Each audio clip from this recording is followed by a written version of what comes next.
Hello friends, मैं Nikita Singh study rise YouTube channel पर आप सभी का स्वागत करती हूं और आशा करती हूं कि आप सभी स्वस्थ होंगे और अपनी पढ़ाई कर रहे होंगे, क्योंकि एग्ज़ाम आने वाले हैं। सितंबर और अक्टूबर से स्टार्ट हो जाएंगे जो भी एग्ज़ाम हैं, तो तैयारी आप जमकर करिएगा।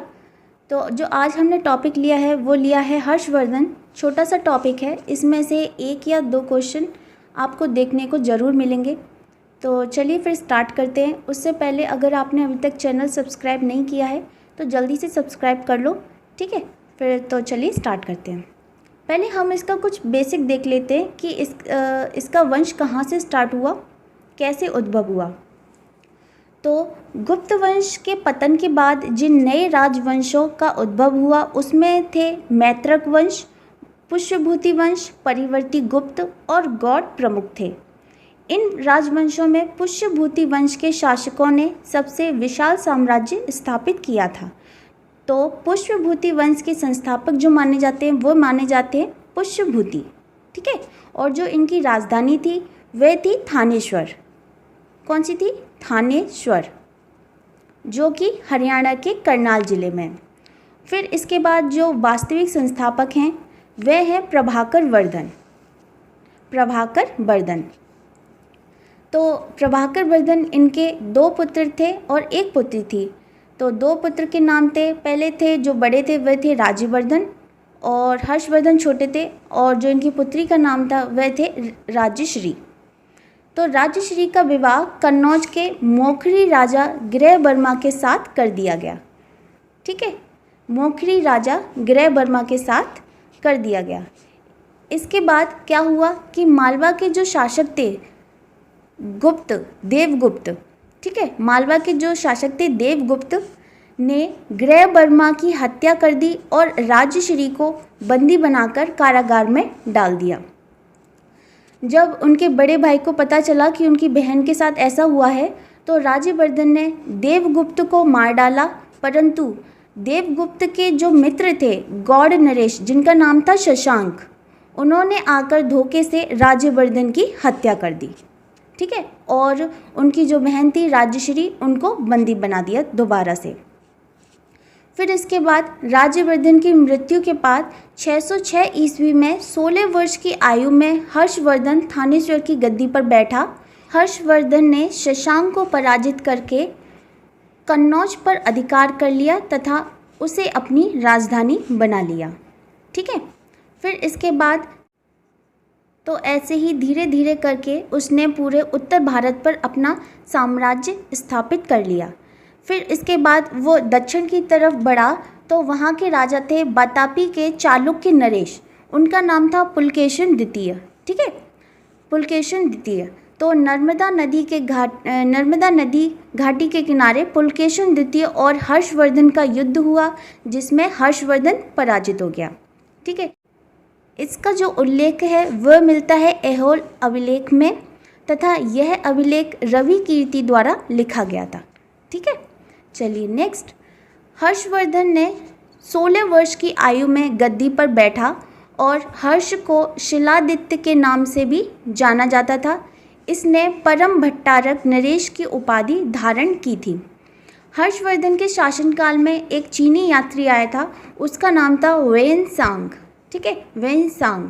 हर्षवर्धन के शासनकाल में कौन आया था चीनी यात्री? वेनसांग। हर्ष से हर्षवर्धन और वेनसांग हा से, ठीक है। इसके बाद वेनसांग की जो किताब है उसका नाम था सी यू की, ठीक है, सी यू की वेनसांग की किताब का नाम था।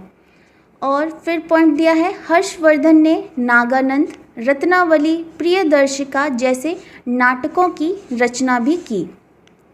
उसके बाद पॉइंट है हर्षवर्धन प्रत्येक 5 वर्ष में महामोक्ष परिषद का आयोजन करवाता था। महामोक्ष परिषद का आयोजन। इसी के शासनकाल में प्रयागराज में कुंभ मेले की शुरुआत भी हुई। कुंभ मेले की शुरुआत भी हुई। तो इसकी शुरुआत आदि शंकरा की मदद से प्रयाग में की गई, ठीक है, आदि शंकरा की मदद से, आदि शंकरा। चलिए नेक्स्ट, हर्षवर्धन के दरबार में बाणभट्ट निवास करते थे, जिनकी रचना है हर्षचरित और कादम्बरी। ठीक है, हर्षचरित और कादम्बरी मोस्ट इम्पॉर्टेंट। बाणभट्ट की पुस्तकों की रचना है हर्षचरित और कादम्बरी। इसके बाद कुछ क्वेश्चन हैं जो इन्हीं में से लिए गए हैं, तो वो देख लेते हैं एक बार। ठीक है, तो चलिए स्टार्ट करते हैं। कन्नौज से पूर्व हर्षवर्धन कहाँ का शासक था? कौशाम्बी, कुशीनगर, श्रावस्ती या थानेश्वर? तो कन्नौज से पहले जो हर्षवर्धन शासक था वह था थानेश्वर का। ठीक है, फिर उसके बाद इसने अपनी राजधानी चेंज कर ली, फिर ये कन्नौज लेके चला गया। तो सबसे पहले इसकी राजधानी थी वह थी थानेश्वर। अगला क्वेश्चन, हर्षवर्धन ने अपनी राजधानी क्या बनाई? तो वो बनाई कन्नौज। ठीक है, option 4 Kannauj. Next question, Harshvardhan ने 5 इंडीज़ को अपने नियंत्रण में लिया, इनमें से कौन सा 5 इंडीज़ थे? ऑप्शन दिए हैं पंजाब, कन्नौज, बंगाल, बिहार, जयपुर। पंजाब, कन्नौज, बंगाल, बिहार और उड़ीसा। पंजाब, कन्नौज, बंगाल, उत्तर प्रदेश और उड़ीसा। राजस्थान, कन्नौज, बंगाल, बिहार और उड़ीसा। तो जो इसका सही आंसर है वह है ऑप्शन बी, पंजाब, कन्नौज, बंगाल, बिहार और उड़ीसा। ठीक है, तो देख लेते हैं मैप से। तो देखिए, ये है हर्षवर्धन का पूरा साम्राज्य, इसने पूरे उत्तर भारत पे कर लिया था अपना शासन। चलिए, इसके बाद अगला क्वेश्चन है, हर्षवर्धन की बहन का विवाह किस शासक के साथ हुआ था? तो वे थे मौखरी वंश के शासक, मौखरी वंश के शासक। ठीक है, option 3 is the right answer. Maukhari वंश के शासक, उनका नाम था ग्रह वर्मा। इनका नाम था ग्रह वर्मा। ठीक है, नेक्स्ट क्वेश्चन, कादम्बरी के लेखक कौन हैं? कालिदास, कौटिल्य, हर्ष या बाण? तो कादम्बरी के लेखक हैं बाणभट्ट। ठीक है, बाणभट्ट। नेक्स्ट क्वेश्चन, निम्न में से कौन सा विद्वान हर्षवर्धन के दरबार में नहीं थे? तो इसमें ऑप्शन दिए हैं हरिदत्त, सुश्रुत, मयूर और बाणभट्ट।